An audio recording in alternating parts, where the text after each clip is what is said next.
వేములవాడ పట్టణ పోలీస్ స్టేషన్లో ఏర్పాటు చేసిన మీడియా సమావేశంలో రాజన్న సిరిసిల్ల జిల్లా ఎస్పీ శ్రీ అఖిల్ మహాజన్ వివరాలు వెల్లడించారు. ఈ సందర్భంగా ఎస్పీ మాట్లాడుతూ ఉత్తరప్రదేశ్ రాష్ట్రానికి చెందిన వికాస్ అనే వ్యక్తి ఒడిశా రాష్ట్రానికి చెందిన 2 మైనర్ల ద్వారా 5 కేజీల గంజాయితో వేములవాడ చింతతాన వస్తున్నారనే సమాచారంతో ఆర్టీసీ బస్ డిపో దగ్గర ఆ ముగ్గురిని వేములవాడ టౌన్ పోలీసులు అదుపులోకి తీసుకున్నారు.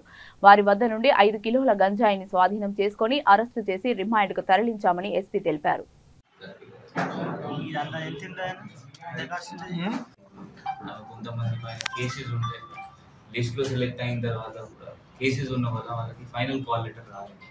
అట్లయినా ఇబ్బంది వస్తుంది. నా దగ్గర కూడా చాలా మంది వస్తారు.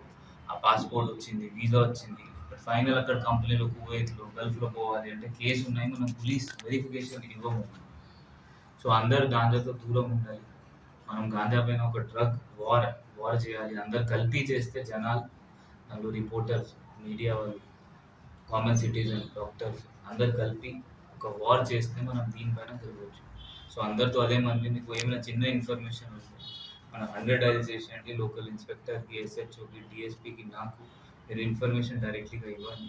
మనం అది మీకు ఇన్ఫర్మేషన్ గోపిగా పెట్టి అది డికాయ్ లాగా చేసి లేకపోతే ఇంటెలిజెన్స్ పెట్టి పట్టుకుంటాము. మన జిల్లాలో మనం గాంజా మినిమైజ్ చేయాలి, 100% రిమూవ్ చేయాలి ప్రయత్నం చేస్తాం. దానికి అందరికీ చాలా 14 కేసెస్ ఆల్రెడీ అయినాయి. ఇది 15th కేసు ఈ సంవత్సరం. లాస్ట్ ఇయర్ కూడా 70 వరకు కేసెస్ అయినాయి. సో వాళ్ళకు కూడా లిస్ట్ ఉన్నాయి. 78 79 అక్యూజ్ ఉన్నారు. దానిలో మన జిల్లా వాళ్ళు ఉన్నారు, బయట వాళ్ళు ఉన్నారు. వాళ్ళపైన సస్పెక్ట్ షీట్స్ కూడా ఓపెన్ చేయడం జరిగింది. వాళ్ళకి రెగ్యులర్ చెకింగ్ కూడా నడుస్తుంది. వాళ్ళు మళ్ళీ అదే దారికి పోతున్నారా లేదా, ఎవరైనా మళ్ళీ పోతే మళ్ళీ కేసు పెడుతున్నాం, జైలుకి మీకు అదే నేను చెప్పాను. మీడియా వాళ్ళు కూడా సహకరిస్తారు. మీకు ఇప్పుడు ఇన్ఫర్మేషన్ ఉంటే ఈ జూనియర్ కాలేజ్లో లేకపోతే ఏమైనా ఈ కాలేజ్ గ్రౌండ్ వెనుక నైట్ టైం వాళ్ళు పిల్లలు పట్టుకుంటారు. 100% మన సపోర్ట్ ఉంటుంది, పోలీస్ సపోర్ట్.